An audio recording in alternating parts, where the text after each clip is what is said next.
everyone. So our topic for today is Ind AS 41 agriculture and आज की video में हम पूरा topic including all the illustrations cover करेंगे. So right away I jump on to the topic. So introduction में basically हमको जो चीज़ें बता रहा है वो ध्यान देते हैं कि सबसे पहले यहाँ पर हमको बता रहा है कि जो प्राइमरी सेक्टर था हमारा वो प्राइमरी सेक्टर के लिए इंड AS 41 लाया गया because earlier what was happening is primary sector was following cost model. So जो हमारा ट्रेडिशनली कॉस्ट मॉडल यूज़ होता है कि जितना खर्चा हुआ उतने पे असेट को वैल्यू करना वो यूज़ होता था. बट इंड AS के स्ट्रक्चर में हमको कॉस्ट मॉडल की जगह फेयर वैल्यू मॉडल पे आना था. तो इसके लिए इंड AS 41 लाया गया जो बोला कि फेयर वैल्यू मॉडल यूज़ होगा. अब फेयर वैल्यू मॉडल कैसे यूज़ होगा तो इंड AS 41 बोलता है कि फॉर एनी एग्रीकल्चरल प्रोड्यूस या फिर बायोलॉजिकल एसेट्स, ये जो दोनों चीज़ें ये इंड AS 41 में कवर होता है. तो क्या क्या कवर होता है? एक होता है बायोलॉजिकल एसेट एंड दूसरा हमारा कवर होता है एग्रीकल्चरल प्रोड्यूस. तो इंड AS 41 बोलता है कि ये दोनों को हमको वैल्यू करना है FVLCTS पे, that is fair value less cost to sell. तो इसमें हमारा जो भी फेयर वैल्यू आएगा उसमें से हमें अपना कॉस्ट टू सेल माइनस करना है, cost to sell. So we'll arrive at fair value less cost to sell. और इसमें भी फेयर वैल्यू जो है वो एज पर इंड AS 113 ही कैलकुलेट होता है. Ind AS 113 specifically for fair value measurement. तो इंड AS 113 के हिसाब से फेयर वैल्यू निकालेंगे, उसमें से कॉस्ट टू सेल माइनस करेंगे तो we'll arrive at FVLCTS. And Ind AS 41 wants us to apply FVLCTS on biological asset as well as on agricultural produce. So ये बेसिक रीज़न है. तो प्राइमरी सेक्टर की जब मैं बात करता हूँ तो primary sector means agriculture sector prima facie. तो एग्रीकल्चर सेक्टर में हमें अगर फेयर वैल्यू मॉडल लगाना है तो Ind AS 41 is the relevant Ind AS. तो ये इस इंड AS का रीज़न था. Now what are the critical issues which are addressed by Ind AS 41?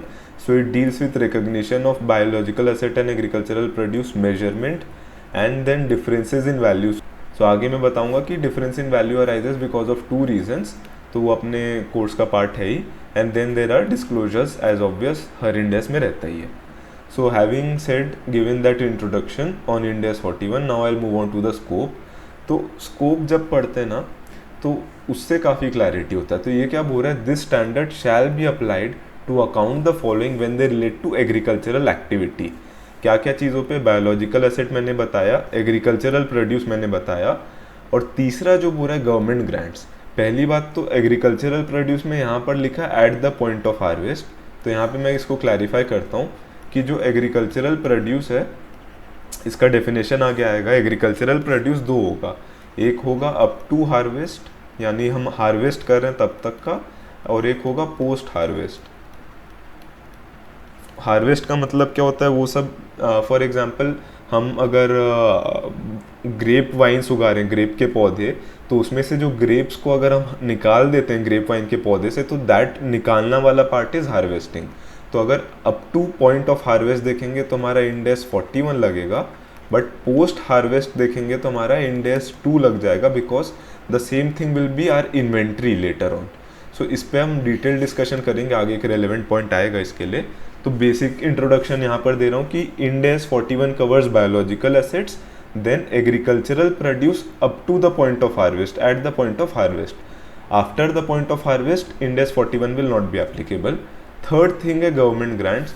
Now government grants वैसे तो Ind AS 20 is specifically made for government grants, but Ind AS 20 is for government grants on other than agricultural produce and biological assets. So when a government grant is given for biological asset then it is covered under Ind AS 41, and when it is given for any other asset then it is covered under Ind AS 20. So ये हो गया हमारा scope of Ind AS 41. Now Ind AS 41 does not apply to land related to agricultural activity क्योंकि वो Ind AS 16 property plant equipment या फिर Ind AS 40 investment property में cover होगा as per the conditions. फिर bearer plants का definition भी आगे आएगा, although we have already covered it under Ind AS 16. Then government grants related to bearer plants. देखो अगर बियरर प्लांट्स हमारा इंड AS 16 में आ रहा है तो बियरर प्लांट्स का जो गवर्नमेंट ग्रांट आएगा वो भी इंड AS 16 में ही आएगा. बट अगर हमारा बायोलॉजिकल एसेट 41 में, तो बायोलॉजिकल एसेट का अगर गवर्नमेंट ग्रांट आ रहा है GG गवर्नमेंट ग्रांट, तो वो 41 में कवर होगा. So you have to understand कि असेट अगर 41 में कवर हो रहा है तो उसका गवर्नमेंट ग्रांट 41 में होगा, बट असेट 41 में नहीं है। बियरर प्लांट जो है सेकेंड पॉइंट में हमने देखा कि 41 में नहीं है, 16 में, तो उसका गवर्नमेंट ग्रांट भी कैसे 41 में कवर होगा? देयरफॉर उसका गवर्नमेंट ग्रांट हमारा 20 में जाएगा। सॉरी, यहाँ 16 नहीं 20 लिखना था। सो उसका गवर्नमेंट ग्रांट 20 में जाएगा। Then fourth point is again intangible assets, अगर कुछ उस एग्रीकल्चरल एक्टिविटी के रिलेटेड है तो इंडेक्स 38 में स्पेसिफिकली जाएगा। So basically these things are related to agricultural activity but they are not biological assets और agricultural produce and hence they are covered under respective index. अब ये जो नया पॉइंट है इसको लेके काफ़ी लोग पैनिक कर जाते हैं कि एक नया पॉइंट आया। ये कुछ नहीं है, ये एक एड ऑन पॉइंट है। ये बेसिकली बोल रहा है अगर कुछ भी चीज़ लीज से रिलेटेड होगा, लीज ऑफ लैंड, और वो लैंड अगर एग्रीकल्चरल एक्टिविटी से रिलेटेड है तो वो इंडेक्स 116 में पढ़ना, यहाँ पर मत पढ़ना। अब इंडेक्स 116 पे भी मेरा वीडियो जहाँ पे मैंने ROU एसेट का कंसेप्ट एक्सप्लेन किया है, राइट ऑफ यूज एसेट का। तो अगर ROU एसेट है कोई लीज ऑफ लैंड से रिलेटेड और वो लैंड जो एग्रीकल्चरल एक्टिविटी से रिलेटेड है, so student should not get confuse कि अगर वो लैंड एग्रीकल्चरल एक्टिविटी से रिलेटेड है तो उसका लीज 41 में कवर होगा, ऐसा नहीं है। Even if the land is related to agricultural activity, तो पहली बात तो अगर लैंड हम खरीदते तो 16 और 40 में जाता, बट अगर लीज का काम हो रहा है तो 116 में जाएगा। तो it is add on point, कोई ऐसा पैनिक वाली बात है नहीं। So basically all the 5 points से दैट इंडेक्स 41 मत अप्लाई करो, रिस्पेक्टिव इंडेक्स अप्लाई करो। देन मूविंग ऑन, ये मैंने पूरा हाईलाइट किया, this is a very important point. This point says that this standard is applied to agricultural produce which is the harvested product of the entity's biological asset. ये point cover करने के पहले मैं एक बार डेफिनेशंस गो थ्रू करता हूँ। तो relevant definitions में हमको दिया हुआ है एग्रीकल्चरल एक्टिविटी का डेफिनेशन। एग्रीकल्चरल एक्टिविटी में दो चीज़ें आती है, biological transformation and harvest of biological assets for sale और for conversion into agricultural produce. So agricultural activities basically हमारा जो बायोलॉजिकल असेट है उसको हम एग्रीकल्चरल प्रोड्यूस बना देते हैं। So that is agricultural activity. तो बायोलॉजिकल असेट इतने देर से मैं बोल रहा हूँ उसमें क्या आता है, एनी लिविंग एनिमल और plant is a biological asset. But यहाँ पर दोनों चीज़ हो सकता है, it can be a biological asset और it can be a bearer plant also. Bearer plant की कंडीशंस अगर वो प्लांट सेटिस्फाई करता होगा then it will be covered under index 16। Otherwise अगर वो बायोलॉजिकल एसेट का डेफिनेशन में है तो it will be covered under 41। तो वो चीज़ हमको केस टू केस बेसिस में देखना रहेगा। बियरर प्लांट का डेफिनेशन नीचे आएगा। देन यहाँ पर जो बायोलॉजिकल ट्रांसफॉर्मेशन वर्ड यूज हुआ था उसका मीनिंग यहाँ पर दिया हुआ है, तो नीचे चार्ट में और अच्छा एक्सप्लेन किया है कि biological transformation is the process which causes a change in the biological asset. अब वो चेंज में 4 चीज़ें हो सकती है, या तो ग्रोथ हो सकता है, ग्रोथ यानी क्वालिटी या फिर क्वांटिटी ऑफ बायोलॉजिकल एसेट में इंक्रीज हो रहा है, या डीजेनरेशन एग्जैक्टली ऑपोजिट होता है ग्रोथ का कि क्वांटिटी या क्वालिटी ऑफ बायोलॉजिकल एसेट में डिक्रीज हो रहा है। देन देर इज प्रोडक्शन कि हम कोई एग्रीकल्चरल प्रोड्यूस कर रहे हैं, या फिर procreation. Procreation is basically mating kind of thing कि कोई एडिशनल प्लांट या एनिमल हमारा बन रहा है। So all these things come under biological transformation. And हम बायोलॉजिकल ट्रांसफॉर्मेशन क्यों पढ़ रहे हैं, क्योंकि biological transformation is a process जहाँ से हमारा बायोलॉजिकल असेट है अगर, तो वो biological asset goes through biological transformation and it becomes N agricultural produce. तो इसी के लिए बायोलॉजिकल ट्रांसफॉर्मेशन का डेफिनेशन हम पढ़ रहे हैं। Then next definition is agricultural produce. तो ये हमने पढ़ लिया ऑलरेडी कि it is the harvested product of entities biological asset. तो ये मैंने बताया जैसे एक प्लांट के हम प्रोड्यूस को हार्वेस्ट करते हैं तो वो एग्रीकल्चरल प्रोड्यूस बन जाता है। और हार्वेस्ट का मतलब भी बता दिया था मैंने, डिटैचमेंट। तो ये चीज़ ऊपर अपन ने कर लिया था, इंपॉर्टेंट भी नहीं है। सो रिकॉर्डिंग में इशू आ गया था, I record again. So last we covered harvest, now I cover fair value. So fair value 113 में हम पढ़ते ही हैं, उस पर वीडियो भी है मेरा। सो फेयर वैल्यू में क्या होता है कि जो भी price we receive to sell an asset और transfer a liability, orderly transaction होना चाहिए मार्केट पार्टिसिपेंट्स के बीच मेजरमेंट डेट पे, उसको हम फेयर वैल्यू बोलते हैं। सो ये चीज़ को हम 113 वाला वीडियो में कवर करें तो बेटर है, not wasting time here. Then ये चीज़ यहाँ पर क्यों पढ़ रहे हैं, because we have to know the definition of FVLCTS। तो ये मैं ऊपर बताया था कि फेयर वैल्यू और कॉस्ट टू सेल दो चीज़ें आती है। Fair value 113, cost to sell का मतलब क्या होता है कि जो भी incremental cost which is directly attributable to the disposal of asset excluding finance and income taxes. ये वाला पॉइंट क्यों इंपॉर्टेंट है, एग्जाम में क्या करेगा कि फेयर वैल्यू दे देगा और कॉस्ट में दे देगा मान लेते हैं 5 कॉस्ट, जिसमें से हमको सिर्फ 3 कॉस्ट लेना है, बिकॉज एक उसमें से हमारा फाइनेंस कॉस्ट होगा, एक इनकम टैक्स होगा जिसको हमको नहीं लेना है. So these 3 cost will be subtracted as cost to sell and इससे will arrive at FVLCTS.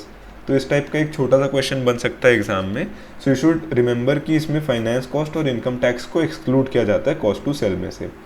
Then definition of bearer plant which is to be covered under Ind AS 16, but हम यहाँ भी कवर करेंगे because it is important for Ind AS 41 also. So bearer plant is any living plant.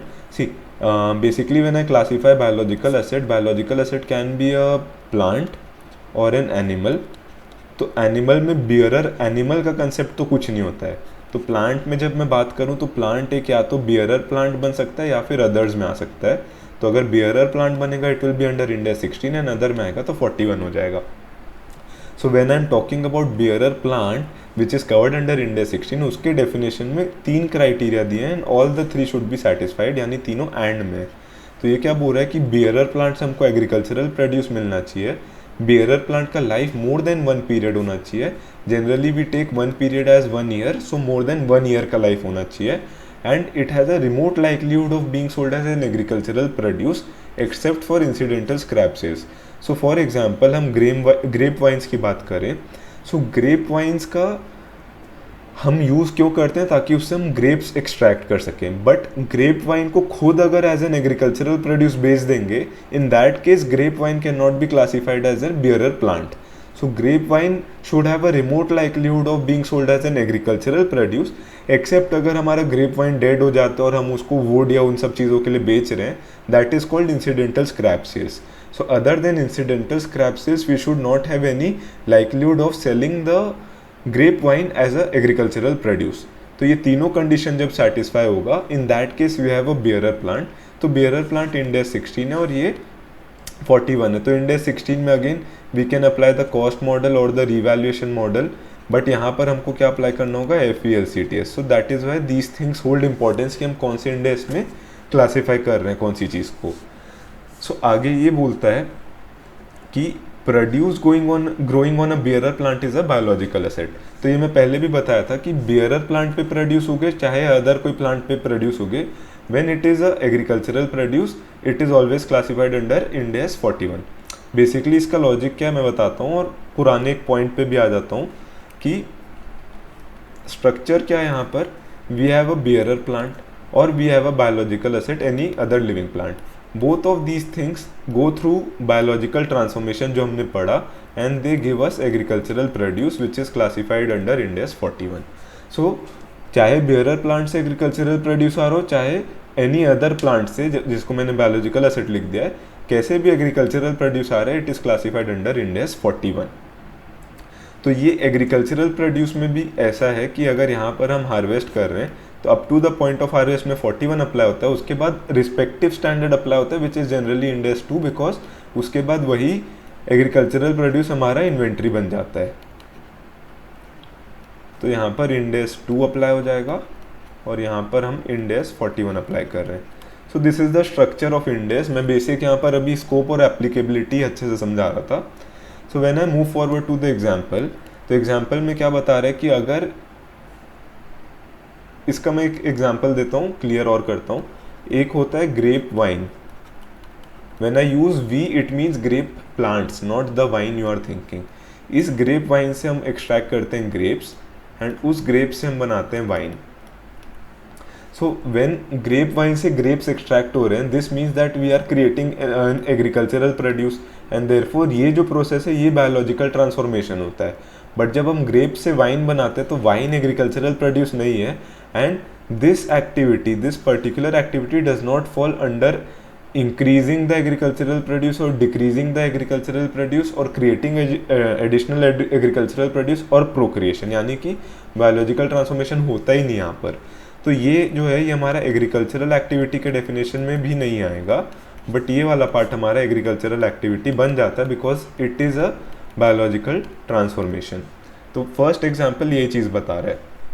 Second example again वही चीज़ पे stress कर रहा है कि after the point of harvest Ind AS 2 लगता है. तो ये वाला जो पॉइंट है ये 3 बार आ चुका है कि आफ्टर द पॉइंट और up to the point of harvest को समझना ज़रूरी है. तो I hope I have done justice to the topic. अब आगे यहाँ पर एक टेबल दिया कि बायोलॉजिकल एसेट्स क्या है, उससे क्या एग्रीकल्चरल प्रोड्यूस एक्सट्रैक्ट होता है और उस एग्रीकल्चरल प्रोड्यूस को प्रोसेस करके हम क्या बना सकते हैं। सो बायोलॉजिकल एसेट्स तो डायरेक्टली 41 में कवर होंगे, एग्रीकल्चरल प्रोड्यूस 41 में होते हैं इनिशियली, बट आफ्टर हार्वेस्ट 2 में जाता है, और जो प्रोसेसिंग करने के बाद वो तो डेफिनेटली इंड एस 2 में ही जाना है। So when I see an example, for example sheep को देखते हैं, तो sheep is a living plant and therefore it is a biological asset and therefore it is classified under Ind AS 41 which is FVLCTS। Then उससे जो wool extract होगा वो wool हमारा agricultural produce बनेगा because it is a biological transformation का process. So वो wool हमारा end AS 41 में क्लासीफाई होगा, एंड अगर उस वूल को एज इट इज़ हम बाद में बेचना चाह रहे हैं तो इंड एस 2 इन्वेंट्रीज में चला जाएगा, जहाँ पर हम कॉस्ट या NRV which ever is lower पे बेचेंगे। बट अगर हम उस वूल से प्रोसेसिंग करते हैं तो ये जो प्रोसेसिंग है this will not B a biological transformation and therefore it will not B an agricultural activity का प्रोसेस। तो because it is not agricultural activity, जो उसका रिजल्टिंग प्रोडक्ट है यार्न या फिर carpet, it will not B constituting agricultural produce, and because it is not constituting agricultural produce it is classified as an inventory under Ind AS 2 rather than Ind AS 41। तो यहाँ पर Ind AS 41 नहीं लगेगा। that means all these products in the third column these will be classified at cost or NRV whichever is lower, and these products will be classified under Ind AS 41 which is FVLCTS। so ये हमारा basic structure, basic movement of the topic है। और यहाँ पर again वो point बता रहे हैं कि बियरर प्लांट से अगर हमको कुछ प्रोड्यूस मिलता है तो वो हमारा इंड एस 41 में आता है। So basically again I highlight the point कि बियरर प्लांट अगर हमारे पास है, फॉर एग्जांपल ग्रेप वाइन, तो जो ग्रेप वाइन से हम बियरर प्लांट है वो हमारा इंड एस 16 में कवर हो जाएगा because it is a bearer plant. But उस ग्रेप वाइन से जो हमें ग्रेप्स मिलेंगे those are nothing but are agricultural produce and therefore they will be classified under Ind AS 41 यानी कि FVLCTS। so, ये पूरा स्ट्रक्चर हुआ कि कौन सी चीज़ें हमारी आएगी Ind AS 41 में, कौन सी चीज़ें एक्सक्लूड होंगी Ind AS 41 में, और इससे हमें ये पता चल रहा है कि प्राइमरी सेक्टर पे हमको कैसे Ind AS 41 लगाना पड़ रहा है। तो इतना में अभी हमने यहाँ तक कवर कर लिया है कि Ind AS 41 का स्कोप क्या है और उसका एप्लीकेबिलिटी किन चीज़ों पर कैसे होता है। Now I will jump on to illustration 1। तो इलस्ट्रेशन 1 एक्चुअली मैंने ऑलरेडी कवर कर लिया। ये वो वाइन से हम ग्रेप्स निकाल रहे हैं और उससे वाइन बना रहे हैं। तो ये बोल रहा है कि जो ग्रेप वाइन्स है यानी कि हमारा वो बियरर प्लांट हो जाएगा because those are giving us agricultural produce in the form of grapes. तो पहला कंडीशन सेटिस्फाई हुआ। वी आर अज्यूमिंग कि वो 1 साल से तो ज़्यादा, एक पीरियड से ज़्यादा होल्ड करेंगे, सेकेंड कंडीशन सेटिस्फाई हो रहा है। And we do not intend to sell the vines itself as an agricultural produce, तो थर्ड कंडीशन सेटिस्फाई हो रहा है। देयरफॉर जो ग्रेप वाइन्स है they are bearer plants and classified under Ind AS 16। उससे जो ग्रेप्स एक्सट्रैक्ट होता है, जो ग्रेप हार्वेस्ट होता है, वो ग्रेप हमारा एग्रीकल्चरल प्रोड्यूस बन जाएगा और इंड एस 41 में आएगा बिकॉज ये जो प्रोसेस है ये बायोलॉजिकल ट्रांसफॉर्मेशन का प्रोसेस है। फिर इसके बाद जो ग्रेप से हम वाइन बनाएंगे, ये मैं पहले भी बता चुका, बायोलॉजिकल ट्रांसफॉर्मेशन नहीं है। So this wine is our inventory now and it is classified under Ind AS 2। सो ये एग्जांपल था इजी सा। सो इतना में आई होप कवर हुआ अच्छे से टॉपिक। अब मैं आ रहा हूँ रिकॉग्निशन ऑफ असेट्स पे। तो रिकॉग्निशन ऑफ असेट में क्या बोल रहा है कि तीनों कंडीशन सेटिस्फाई होगा तब एक एंटिटी असेट को, असेट यानी कि क्या, बायोलॉजिकल असेट या फिर एग्रीकल्चरल प्रोड्यूस, उसको अपने बुक्स में रिकॉग्नाइज करेगा। तो क्या 3 कंडीशन है कि पहला तो entity should control the asset as a result of past event. Past event का मतलब क्या, या तो एंटिटी के पास लीगल ओनरशिप होना चाहिए या फिर राइट टू कंट्रोल होना चाहिए। तो राइट टू कंट्रोल या लीगल ओनरशिप। तो लीगल ओनरशिप वी नो कि वो हमारा एनफोर्सेबल वाली बात कर रहे हैं हम। बट व्हेन आई से राइट टू कंट्रोल, तो यहाँ पर एग्जांपल दे रहा है ब्रांडिंग और अदरवाइज। तो ब्रांडिंग का मतलब क्या होता है, लेबल वाला ब्रांडिंग नहीं। ये पहले के ज़माने में होता था कि जो इंसानों पे भी होता था। तो फॉर एग्जांपल एक हॉर्स है, तो वो किसी इंसान को बोलना है कि ये हॉर्स उसका है, तो what he will do is कि वो हॉर्स के स्किन पे अपना एक ठप्पा लगवा देगा। तो ये उसका ठप्पा लग गया कि ये हॉर्स उस आदमी को बिलोंग करता है। So the entity should control the asset. Second is कि उस असेट के जो इकोनॉमिक बेनिफिट्स है वो एंटिटी को फ्लो होना चाहिए। एंड थर्ड कंडीशन बोल रहा है कि फेयर वैल्यू या फिर cost can be measured reliably. So ये actually these conditions are not specific to Ind AS 41। कोई भी असेट को रिकॉग्नाइज करने के लिए ये कंडीशंस होते ही हैं कि कंट्रोल होना चाहिए और फ्यूचर इकोनॉमिक बेनिफिट्स होना चाहिए और कॉस्ट या फेयर वैल्यू रिलायबली मेजर होना चाहिए कोई भी असेट के लिए। सो इसको याद मत करना अलग से, this are not Ind AS 41 specific, but दे दिया यहाँ पर for the sake of clarity. Next we move on to measurement. तो मेजरमेंट तो मैं शुरू में ही बता दिया था कि FVLCTS फॉलो होगा, बट अब यहाँ पर हम आगे पढ़ते हैं तो क्या बोल रहे हैं कि biological asset should be measured on initial recognition and at the end of each reporting period which is known as subsequent recognition. तो initial as well as subsequent recognition में हमको क्या यूज करना है, fair value less cost to sell, except for the case where fair value can not be measured reliably. तो basically क्या बोल रहा है कि अगर हमारे पास बायोलॉजिकल एसेट है तो उसका हम अगर इनिशियल रिकॉग्निशन कर रहे हैं, इनिशियल रिकॉग्निशन यानी इनिशियली जब हमने एक्वायर या ग्रो किया, और एक होता है सब्सिक्वेंट रिकॉग्निशन यानी कि जो लेटर बैलेंस शीट डेट्स होते हैं, लेटर रिपोर्टिंग पीरियड्स होते हैं। तो ये बोल रहा है कि हमको हमेशा किस पे मेजर करना है, fair value less cost to sell में। तो fair value less cost to sell के लिए we should have fair value available with us, तब हम उसको FVLCTS पे कर देंगे। बट अगर हमारे पास fair value is not available, fair value not available, an मतलब नॉट अवेलेबल, उस केस में ये क्या बोल रहा है कि we shall use cost minus accumulated depreciation minus accumulated impairment loss which is nothing but the cost model as per Ind AS 2, 16 और 36। तो यहाँ पर ये बोल रहा है कि अगर fair value is not available on initial recognition then we can use the cost model for recognising our biological asset, but अगर फेयर वैल्यू अवेलेबल है तो FVLCTS लेना है। तो ये कब फेयर वैल्यू अवेलेबल नहीं है, दैट इज कब हम कॉस्ट मॉडल यूज कर सकते हैं, when the quoted market prices are not available for the biological asset and यानी दोनों सेटिस्फाई होना चाहिए, alternative fair value measurements are clearly unreliable. अगर मेरे पास कोटेड मार्केट प्राइस है I can assume it is equivalent to the fair value, but अगर quoted market price भी नहीं है और ऑल्टरनेटिव फेयर वैल्यू मेजरमेंट भी नहीं है, सो आई अज्यूम कि जो फेयर वैल्यू का मेजरमेंट है दैट इज अनरिलायबल और not available, and therefore I use the cost model. But अगर fair value is available, it is reliable, तो I use FVLCTS।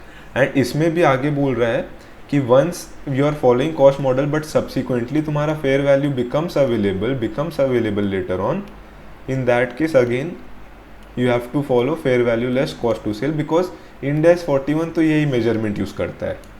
Given fair value नहीं है तब तुम कुछ और यूज कर सकते हो, बट अगर फेयर वैल्यू है तो Ind AS 41 wants you to use FVLCTS। This presumption can be rebutted only on initial recognition is again an important line. rebutted का मतलब क्या है, claimed as false। और ये कौन से प्रिजम्पशन का बात कर रहा है, there is a presumption that fair value can be measured reliably for biological asset. तो ये बोल रहा है कि फेयर वैल्यू रिलायबली मेजर हो सकता है, इस अजम्पशन को, इस प्रिजम्पशन को we can claim as false only on initial recognition. इसीलिए यहाँ पर मैं जो ये वाला दो ड्रॉप डाउन, दो ऑप्शंस बनाया, ये मैं सिर्फ इनिशियल रिकॉग्निशन में बनाया। सब्सिक्वेंट रिकॉग्निशन में we do not have the option to use, can not use cost model.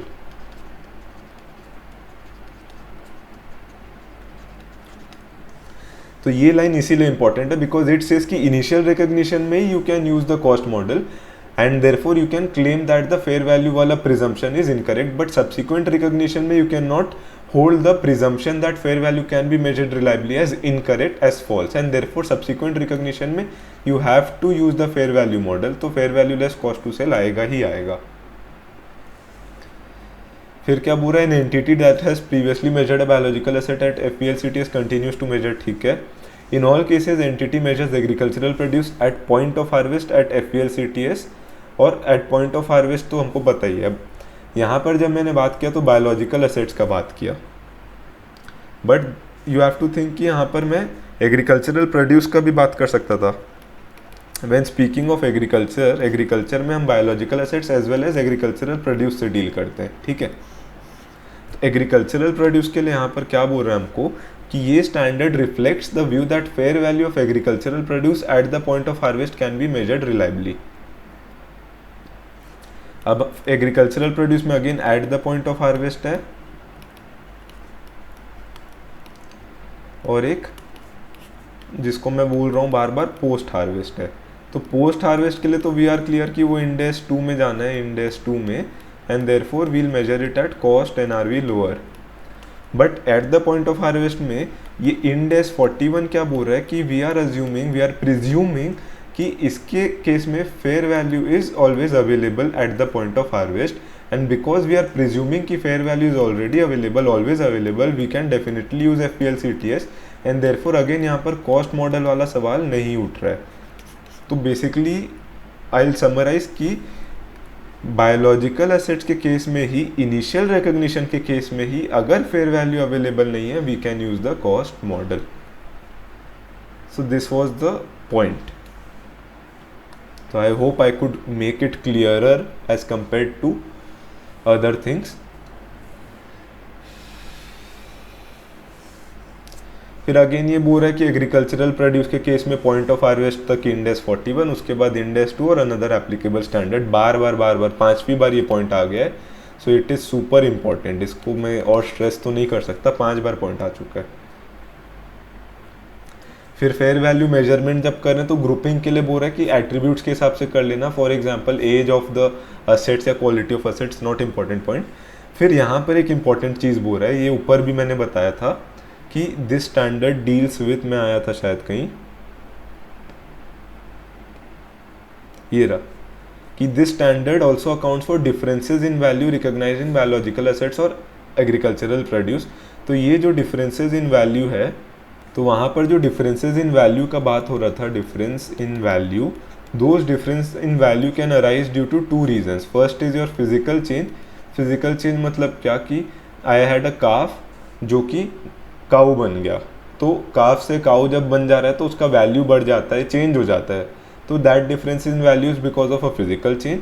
या फिर अनदर चेंज हो सकता है प्राइस चेंज की, मेरे पास काफ था, अभी भी काफ है, बट वो काफ का ही वैल्यू बढ़ गया तो प्राइस चेंज हो गया। सो फिजिकल चेंज भी हो सकता है, प्राइस चेंज भी हो सकता है। ये चीज़ अगेन इंपॉर्टेंट क्यों है, क्योंकि जब हम कोई भी क्वेश्चन का सोल्यूशन देखेंगे, so we have to separately show कि फिजिकल चेंज के कारण गेन और लॉस कितना आ रहा है एंड प्राइस चेंज के कारण गेन और लॉस कितना आ रहा है। तो ये दोनों को हमको अलग से प्रेजेंट करना होगा कि इसके कारण इतना आ रहा है एंड इसके कारण इतना आ रहा है। So you have to remember कि दोनों रीजंस के कारण fair value less cost to sell, यानी कि value of biological asset can change because of 2 reasons. फिर ये बता रहे कि एंटिटीज फ्यूचर डेट का एक कॉन्ट्रैक्ट एंटर कर सकता है, तो वो क्यों रेलेवेंट नहीं है। इसका मैं एक एग्जांपल देता हूँ। फॉर एग्जांपल एक किसी कॉरपोरेट ने एक फार्मर को बोला कि कॉरपोरेट वांट्स उससे 1000 kg of let's say potatoes. अब फार्मर मना करेगा पोटैटोज एडवांस में उगाने का, बट अगर कॉर्पोरेट सेज कि हम अभी से कॉन्ट्रैक्ट में एंटर कर जाते हैं कि I will pay you at the rate of 50 मान लो, तो 50,000 रुपीज़ का एक एडवांस इसने कॉन्ट्रैक्ट एंटर कर गया which is to be executed at a future date. तो एक फ्यूचर डेट कॉन्ट्रैक्ट कर गया 50,000 रुपये का। सो ये चीज़ बोलना चाह रहे हैं यहाँ पर कि contract price that is 50,000 rupees जो कॉन्ट्रैक्ट का प्राइस है, it is not relevant in measuring fair value. Why it is so, because मान के चलते हैं कि पोटैटोज जो फार्मर उगा रहा है, लेट्स अज्यूम कि वो नेक्स्ट रिपोर्टिंग पीरियड में आएगा, तो नेक्स्ट रिपोर्टिंग पीरियड में आएगा तो वो मेरा फेयर वैल्यू नहीं बनेगा, बिकॉज फेयर वैल्यू के लिए हम करंट कंडीशंस देखते हैं, करंट रिपोर्टिंग पीरियड की बात करेंगे। So therefore any future date का contract it is not relevant for fair value. Fair value हम कैसे देखते हैं, फेयर वैल्यू देखते हैं आज के डेट पे। तो इसी के लिए अगर हमारे पास आज का कुछ रेट नहीं है, तो what should happen as per logic, not as per index, as per logic is कि इस चीज़ को विल डिस्काउंट, ये चीज़ हमको रिसीवेबल होगा नेक्स्ट फाइनेंशियल ईयर में, so will pull it back and discount it so that we arrive at a value of the current year which can be constituted as the fair value. तो simple सा logic है। तो इसलिए ये बोलना चाह रहे हैं कि अगर फ्यूचर डेट कॉन्ट्रैक्ट्स हैं तो उसका contract price does not hold relevance for us. फिर एक और पॉइंट दे रहा है कि कॉस्ट में be approximately equal to fair value certain times, जहाँ पर लिटिल बायोलॉजिकल ट्रांसफॉर्मेशन हुआ है सिंस इनिशियल कॉस्ट अक्रेंस। तो इसका क्या एग्जांपल दे रहा है कि 31 मार्च 20 के जस्ट पहले मैं यहाँ पे सीड प्लांट कर रहा हूँ, तो यहाँ पर 31 मार्च 20 के बाद अचानक से मेरे पास प्लांट तो पूरा खड़ा नहीं हो जाएगा, सीड का छोटा सा कुछ ग्रोथ हो सकता है, लिटिल ट्रांसफॉर्मेशन। तो लिटिल बायोलॉजिकल ट्रांसफॉर्मेशन जो है उसके कारण my cost and fair value might be approximately similar. या फिर जो बायोलॉजिकल ट्रांसफॉर्मेशन का इम्पैक्ट है on price it is not expected to be material. ये क्यों बोल रहा है? क्योंकि अगर एक पाइन प्लांटेशन का बात करें तो उसका 30 ईयर का प्रोडक्शन साइकिल है, तो 1 या 2 या 3 साल का जब मैं देखूं तो मेरे को कोई ऐसा मेजर इम्पैक्ट नहीं दिखेगा बायोलॉजिकल ट्रांसफॉर्मेशन का on the price of the pine plantation. So in certain cases this might be equal और अप्रॉक्सीमेट। ये भी उतना रेलेवेंट नहीं है, तो जो इम्पोर्टेंट पॉइंट्स है वो भी मैं बताते जा रहा हूँ एज पर कौन सी चीज़ें टेस्टेबल है एग्जाम पॉइंट ऑफ व्यू से। फिर ये बात कर रहा है लैंड का, तो इसको हम land attached to biological asset. अब क्या बोल रहा है कि मैं जब बोल रहा हूँ बायोलॉजिकल एसेट हमारे पास, फॉर एग्जांपल कोई भी प्लांट है मान के चलते हैं, तो प्लांट उगाने के लिए प्लांट तो एक लैंड पे उगेगा, तो क्या ये लैंड भी एक बायोलॉजिकल एसेट बन जाएगा क्या? तो ये हमने ऊपर स्कोप में पढ़ लिया कि लैंड या तो इंड एस 40 में जाता है इन्वेस्टमेंट प्रॉपर्टी, या फिर end AS 16 property plant and equipment में, और ये प्लांट जो हमारा इंड एस 41 में जाएगा, ये हमको पता है। तो यहाँ पर बोलना क्या चाह रहा है कि ये दोनों तो सेपरेट हो गया, सेपरेटली अकाउंट करो, बट इसमें एड ऑन क्या दे रहा है? फॉर एग्जाम्पल हमको प्लांट का फेयर वैल्यू चाहिए, why? Because we have to measure at FPL-CTS, but हमारे पास प्लांट का फेयर वैल्यू नहीं है।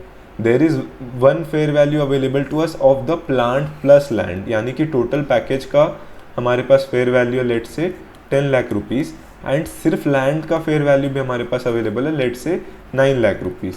तो इससे मेरे को ये समझ आ गया कि मेरे प्लांट का वैल्यू 1 लाख रुपीज़ है। तो ये पॉइंट ये बोलना चाह रहे हैं कि when you have two fair values, one is of the package and one is of the land, तो fair value of raw land and land improvements may be deducted from the fair value of combined assets that is our package to arrive at the fair value of biological asset. Again a simple concept.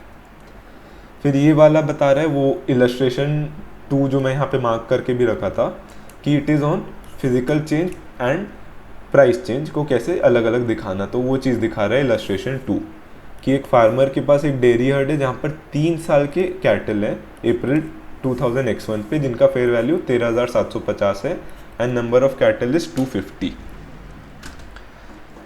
तो अगर 13,750 divided by 250 करें, so we get a price of 55 rupees per cattle. अब fair value of 3 year cattle as on March 2000 X2 is 60 rupees, but मज़े की बात क्या है कि हमारा मार्च 2000 X2 पे कैटल 3 ईयर का नहीं 4 ईयर ओल्ड हो जाएगा।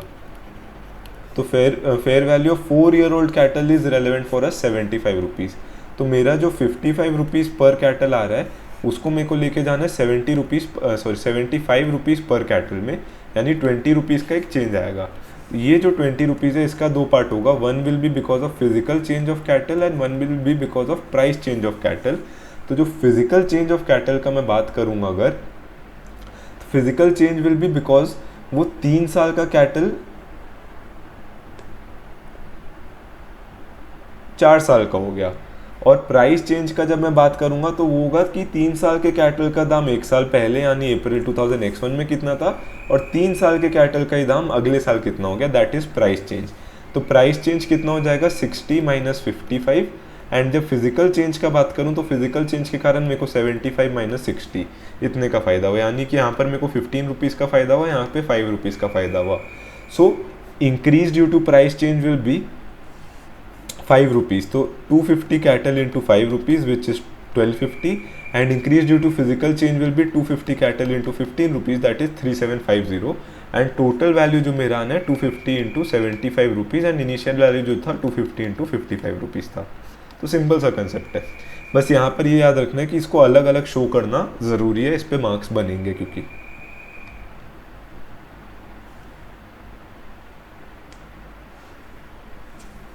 फिर इलस्ट्रेशन 3 पे भी आ जाते हैं, ये भी सिमिलर टाइप का है।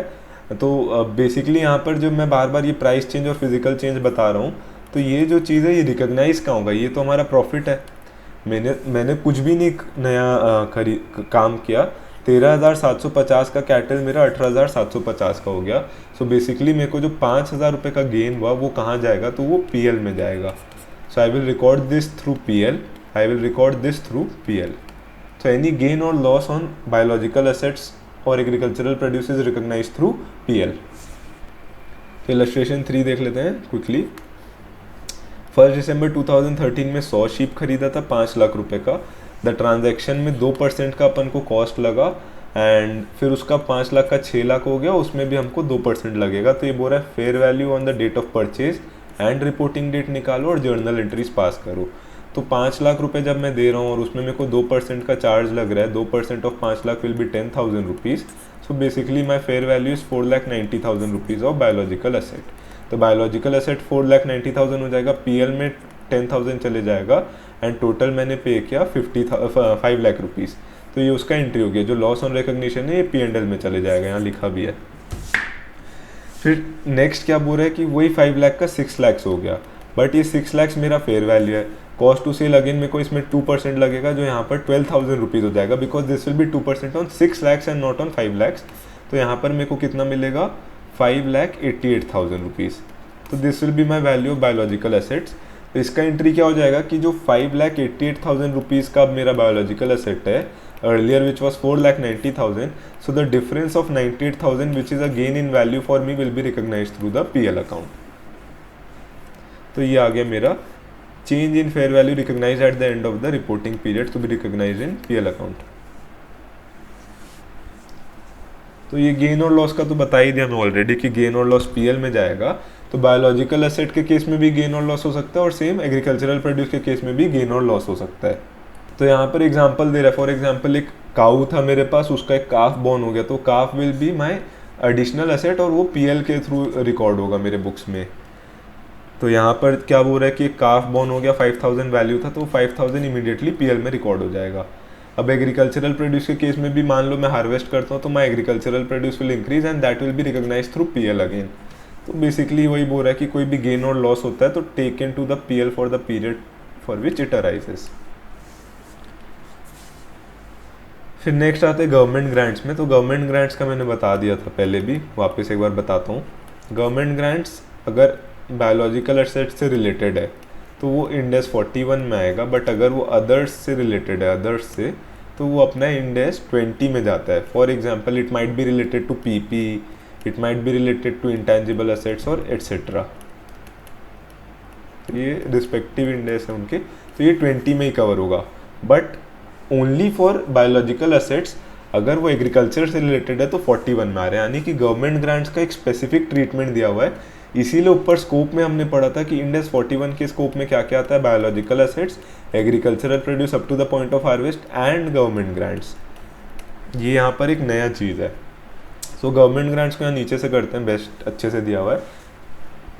तो गवर्नमेंट ग्रांट्स में बोल रहा है कि अगर गवर्नमेंट ग्रांट्स को कॉस्ट में मेजर करना है तो इंडेक्स 20 पे चले जाओ, बट अगर वो FVL-CTS पे मेजर हो रहे हैं, यानी कि क्या, बायोलॉजिकल एसेट्स, तो बायोलॉजिकल एसेट का केस है तो देखना है कि ग्रांट कंडीशनल है कि अनकंडीशनल है। कंडीशनल ग्रांट का मतलब क्या होता है कि for example government wants me to start agriculture on a particular land in a particular area for a particular point of period of time. Let से 5 साल किसी बैकवर्ड एरिया में मैं लैंड पे अगर एग्रीकल्चर करता हूँ तो मेरे को ग्रांट देगा, तो that is conditional. And unconditional मतलब कोई कंडीशन नहीं है and it is generally non refundable also, क्योंकि कोई कंडीशन नहीं है तो गवर्नमेंट वापस भी नहीं मांगता है जनरली, तो नॉन रिफंडेबल भी होता है ये। तो अगर कंडीशनल ग्रांट है तो तभी रिकॉग्नाइज करना है पीएल में जब कंडीशन मीट हो रहा है, बट अगर अनकंडीशनल है तो जैसे ही रिसीवेबल होता है हम रिकॉर्ड कर लेंगे, यानी कि basically will recognise it immediately in the books of accounts. तो ये वाला जो पोर्शन है this is for Ind AS 41। इससे अपना सब चीज़ सॉल्व हो जाएगा। तो एग्जाम्पल क्या दिया है कि Sun Limited cultivated a huge plot of land, government grant उसमें 10 करोड़ दे रहा है, कंडीशन है कि 5 साल तक कल्टिवेशन करो, तो therefore the government grant will be recognized as an income only after 5 years of the cultivation। क्योंकि यहाँ पर अगर कंडीशनल है तो हम क्या बोल रहे हैं कि only when the condition attached to it are met। But अगर ये गवर्नमेंट ग्रांट इंड एस 41 का नहीं होता, ये अगर किसी प्रॉपर्टी प्लांट एंड इक्विपमेंट के लिए होता, तो as per Ind AS 20 what we would have done is that we would have amortise the 10 crore rupees on the basis of 5 years का time period and 2 crore per annum recognise करते। तो when I talk about government grants 41, और वो भी conditional government grants का, so this example से इसकी अगर कंडीशनल गवर्नमेंट ग्रांट का बात करें तो 41 के केस में will recognise only when condition met. But when we are talking about other Ind AS, जहाँ बेसिकली इंडेस 20 का बात करें, इसमें चाहे 16 के लिए हो 38 के लिए हो, इंडेस 20 के कंडीशन में, so we'll basically amortise the government grant on the basis of the condition, जो यहाँ पर on the basis of 5 years, क्योंकि यहाँ हमारा 5 years का कंडीशन है। दैट इज़ यहाँ पे हमको देखना आफ्टर 5 years, बट यहाँ पे हर साल हम 2 करोड़ रिकॉर्ड कर रहे हैं बिकॉज एमोटाइजेशन वाला कंसेप्ट फॉलो हो रहा है। So this was the basic concept. मैं ये वीडियो में रिकॉग्निशन, मेजरमेंट, स्कोप सब चीज़ें कवर कर ही लिया मोटा मोटी। एक बार ऊपर जाते हैं, ऑब्जेक्टिव कवर किया, स्कोप कवर किया, recognition, measurement, government grants, gain losses. We have covered agriculture Ind AS 41। Last जो टॉपिक बचता है, if you have been following you know कि मैं डिस्क्लोजर नहीं कवर करता। देयर इज़ अ रीज़न कि ये सब पढ़ के आई फील कि कोई उतना यूज़ नहीं है, you can't remember and it is not testable. तो ये चीज़ को खुद एक बार बस रीड करना है, ऐसा नहीं है कि छोड़ के जाना है, जस्ट रीड इट वंस। ये सारे डिस्क्लोजर्स एंड इलस्ट्रेशन 4 ऐसे तो बहुत ही ईजी है, सेम है जैसे इलस्ट्रेशन 3 है, उसी का एक्सटेंडेड वर्जन है। सो इसको करूँगा तो टाइम लग जाएगा, थोड़ा क्लरिकल है। So you just try it yourself once, काफ़ी ईजी है। एंड इसमें क्या ICI ने सब बढ़िया से नोट्स दे दिया, तो जहाँ पे भी डाउट होगा नोट से क्लियर हो जाएगा। बट अगर नहीं हो रहा तो ये वीडियो में कमेंट कर देना, I make a separate video on it. बाकी टेस्ट योर नॉलेज का क्वेश्चन तो बहुत ईजी है। So this covers Ind AS 41। बाकी you know the drill, like, share and subscribe. अभी 9.5K के आसपास है एंड मेरा टारगेट तो 10K है। सो फटाफट उसको अचीव करते हैं।